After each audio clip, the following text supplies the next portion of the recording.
the first to know. Nsem-Pii TV. Bagbin Eddie Adisredie to a yura or say Chemensa Bunsu, enim na unumanyam for Bagbin, Esra yura or say Chemensa Bunsu, say. Onko na just one a MP before and gonko tanasina time is not on our side. The bush for afraid the Bagbin I penny bia just say make up a sebi unyansa eba. Afraid the Bagbin anya bra and just a walkasa actually a MP Pemunu Kono Esra Euro say Chemensa Bunsu. Now what's the minority or parliament a the NDC for no a Haruna Idrisu and Croft for Walkacher was a woman tanasina afraid the woman and come boom a bra now unmanyam for Bagbin. Abrana just Ghana, ye cocotuaba, na Bagbin, man, but so no way to me at parliament team, it is a fogun bagum, no court, or cast a Bagbin, and better parliamentar, or see, or committee or Australia, or Coba, no be a parliament. A fair just a NDC Abapawano, Bagbin. I just when I just have for I decided I wanted to a year MP before and him a parliament. I know what then Bagbin I know penny beer, no umbu idea, umbu chief justice, umbu I just said, and it's umbu and penny fund baby a bush for I just say easy crown, na Bagbin and fan and yashi, and from my penny so and yashi, no, just say Supreme Court. Intimi and chow no Bagbin near 1 year, Bagbin actually say parliament, one more do Omukuta Mutino, Bagbin, and Yadi say would see be awesome. Now a failure and summer able free parliament ebano, Bagbin at this day only to ga, no was slumping before still chip or say Chemensa Bunsu, so time is not on their side. I feel they were who say Mahama Union Kunyanitino. I feel the Bagbin Ekasa, me Boka could see against summer Euro say Chemensa Bunsu Monso, a catcher air Bagbin or parliament to hope. Abra or Sere or decided to do a 2 woman no, Mummy Kutibra. I mean, who Bagbin. Se afedie wanya hobrase nensa na waye ni sei no ahomaso no afedie nensa na befam afedie akonwa na wotran no yese no afedie otakonwa na chiri sei esre se Chemensa Bunsu sei omo nko no mo nko trase no mo ni omo nkrofo ne nkokasa na time is not on their side. And I say time is not on their side.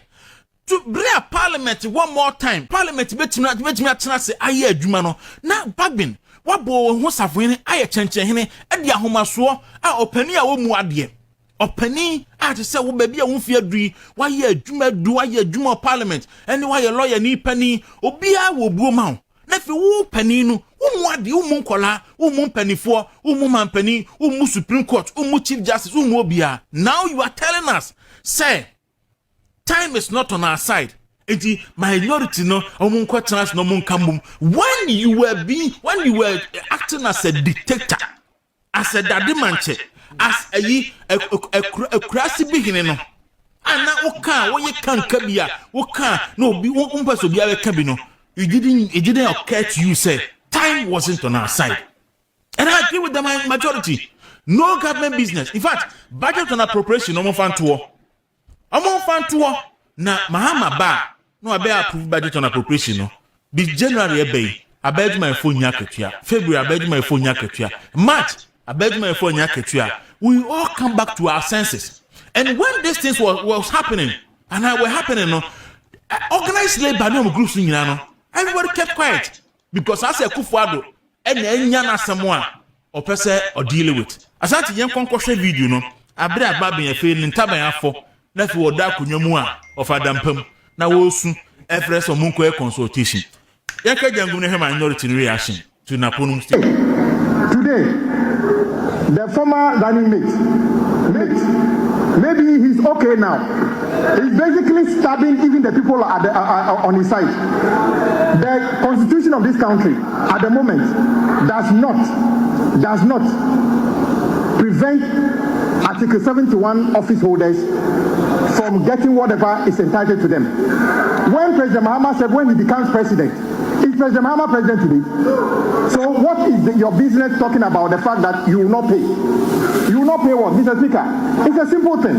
Why is he telling us to close, Mr. Speaker? I just saw our colleague, the minister responsible for environment. The bill we have gone through is left with only third reading. In fact, you were in the chair when we passed it. For some reason, when we started this debate, I just saw our colleague leave the chamber again. If you brought a bill, you don't want to do it, all of a sudden, they have decided that you are still government. Mr. Speaker, this is still the government. And you are still responsible for carrying out your responsibilities until the 7th of January. Why are you deciding that you will not work? That our colleagues on the majority side is arguing as if they are in opposition. They are still in government. Their tenure has not ended. They have not handed over yet. They still have a duty to perform under the Constitution of Ghana. We have gone through several transitions. No president has ever avoided a critical duty like this in our nation. Presidents have lost elections, but they perform their duties. It is the duty of President Nana Akufo-Addo to present their statement before this House. It is his duty. We approved the budget last November. The budget ends in December. The new government will be ushered in early January. So we need expenditure in advance of the budget to be able to pay salaries from January, February, March until a new budget is introduced into this House. This is the simple duty that the president must perform to the good people of Ghana. And the finance minister always performs this duty on behalf of the president. The House is only able to approve of the vote on account.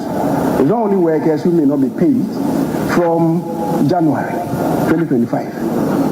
Even this House meeting after December to listen to the president present his message, his last message on the state of the nations, cannot hold. And the House was called upon to avoid this situation before the elections. Why was it not done? Why was it not done? The House was embroiled in determining who occupies the majority seats and who occupies the minority seats. Most irrelevant. With the greatest respect, most irrelevant. Mr. Speaker, if we are not able to approve of the vote on account, the summoning of Parliament to elect a speaker, for the speaker to now also swear in the new members of Parliament, technically cannot take place. Is that what you want as a nation? Time is not on our side, but there are some imperatives we have to work on. The delay may compel us to sit some days very late hours. My worry is whether we'll have that much time to truly scrutinize the work that is before us. I think I will have to direct you to get in touch with your colleagues to be available tomorrow so that we can do some business. Please convey that message to them that we need them on the floor.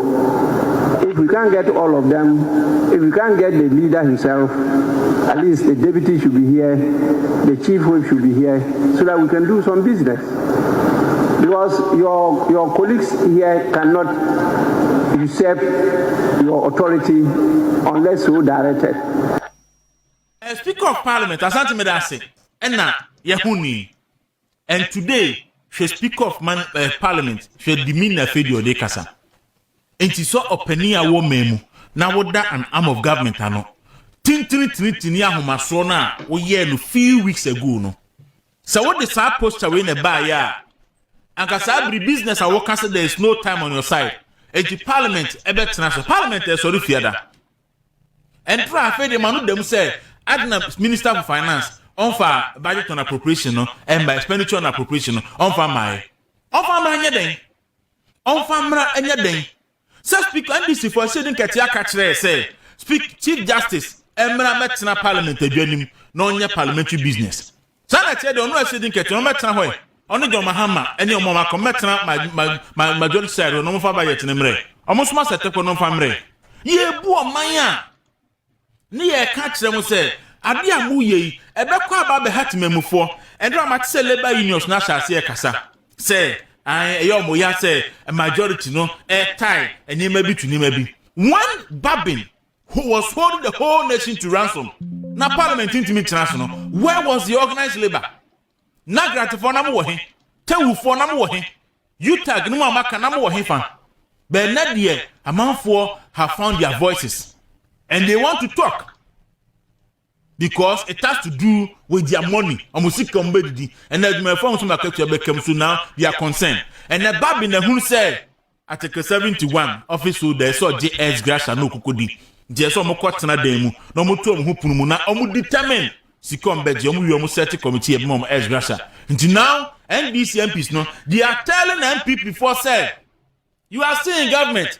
But time of office in so yet. Mona moya government in power. But who we are? No one say catch and say offend the pedium because or your government or your outgoing government. The hypocrisy, the level of hypocrisy can ask Mogana name and no and I wish this is my take and I pay on yeah.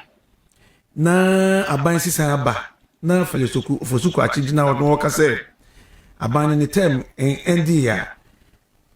Even aka 1 minute in the midnight, you know, I buy bit my business. And yes, I know. Sanokai. So who are fatu so nanko from compared here? Oh, me pule basi here. Now, I am one was say Ghana. Oh, and then one was a former president and current president elect. Catch Ghana for you now say, you fear dear kaka. Because I know my boy, Obi can na and make a cave no asad dani no. Oh, we are not fair to Ghanaians. In fact, we have intellectuals. More, or when you be lawyers, accountants. We have businessmen in the country. Say, assemble or ye can. As I say, share no say ye. Because ye any say that she ever quit ye. Abaya, afe na waba na ye juma. Abaya no otisono the term ebe end 7th December January 7th January parliamentarians no kra de omumu de 6th January midnight 12 midnight na omu de ebe end na omampeni na do nso de no end 7th January jebe ne sinu kwanse business bi wo ha obeye but ene say spokesperson for the transitioning team about out to say oka more omunya careful say obi amfe nipa obi anye payment na the contractors na ya more contract no why say contract aban eti say would you say ye twia meka na obi ka say ma obi nkotwia adan na nipa no twia de no be ye no nipa no twia ka no ade ni John Dramani Mahama by law no. We don't have to do that. Oh, sir, Yama, I deny ability, sir, so Ubia, we know about power on yet the ope. Sir, for the Sofosu, Quachi, at me now, Hokas, Nsem-Pii, a catcher and pray, say, I bind on the term we end the year, my MP before, and you say, I bind you, Baba J. be more, my year, 2016, as Seminole American. Yeah, and then they didn't buy. They didn't buy. And then, dear man, some number. Dear NSCA, or no way. And dear NSCA, dear Ben Nabantia, and for Sukwati, one chain. Nanka after 7 for no. On farm must say, Obia Yamao, even we check the crowd, maybe a NDU, Fabra. Yeah, Nanka, yeah, assessment to be near Shadi. Because government still has a business to do. There's a government or business nurse, oh yeah. On the issue of parliament, we take no answer. Yes. And the demand or no, I know what do, and know what to for because ex-gratia they are coffee. I don't know answers happen. What did ex-gratia be since 1992? You see and 8 parliament. Professor Sanjiwe. 8 parliament. Or Samba knife, Esambeji. But say Omuka say John Mama can say Oba or Bichimua. And yet another don't there. Send another still our power. Oh, we don't know. Or sitting to almost a mood jam at John Send a fellow for what you say. More beer, yes, in Tisanet, majority say, okay, mostly ye be bills in ye go, loan ye go. A ye, more cotton, a friend and ship no more cotton or see a jai. ex-gratia no ye jai we ni so no budget no ye ni na egu ho mo ba no ma ba ye ho adu Mr. Dero omo hu letter na omo hu letter no omo Abubakar Fati ono na Fatima Abubakar ono na ye government information minister and government spokesperson yeah spokesperson for the transition team say no ono no ma otumeka but onim omo wie so anime no mo pon a these two information ministers spokespersons ni na omo transi e the issues no ba out but we o try no no no kwa control ade no woni ni team no omo control ade no omo di buy na sata no mo wie fi say ex-gratia do ho a omo betu ama parliamentarians ana sata no mo wie fi say contractors o ma ye adwuma afi Christmas edu see etua contractors ka na contractors no etimi tua omo workers ka na omo wie fi no omo wie fi say say budget ya edibetua workers ka January February March no omo wie fi eti say what throw their bar omo take first office squad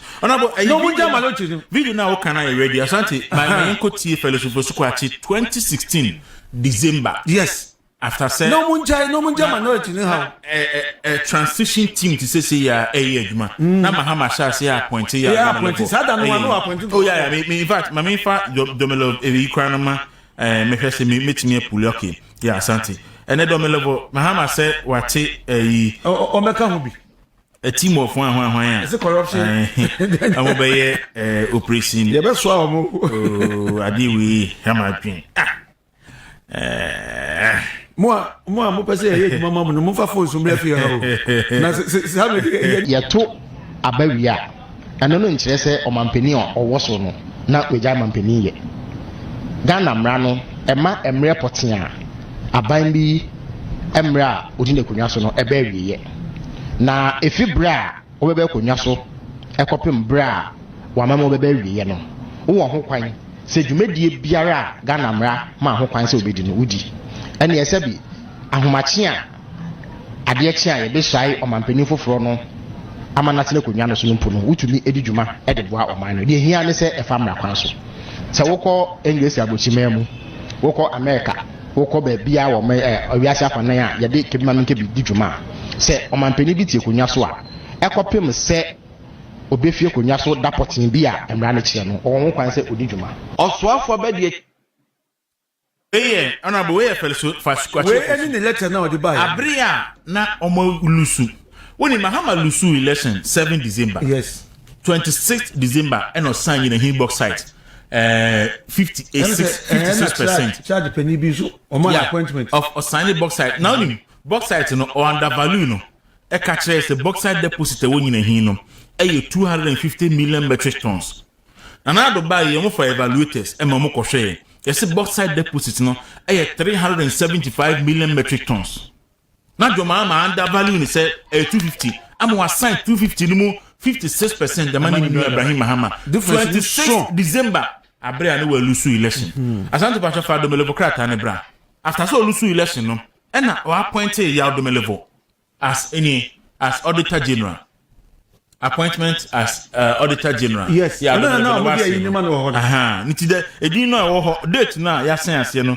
19th December 2016 and date here then and 18th 19th ochna 4 years ochna for so kwate no way 4 years Felix no way and no ochna 16 years and I'm say Felix no way no 8 years rather owie no and o asa appointed Shraj boss ajo wita o sa appointed no enti so ye we nyina awie na ene se aban bi wo ho ona wo hebri a ye start se mo fa police for be August who say July atakura na mo sha say yes our process no be see ene I did not go through the process I feel na be do ene na me kwa na me na me sha nko mo man kwan no mu nyom nyina adi nko tena fi because ye ka kire mo say mo ankoto aba jo mahama bo be pam mo Musimo muayen and what true official letter say or swear in year he will reverse all the appointments.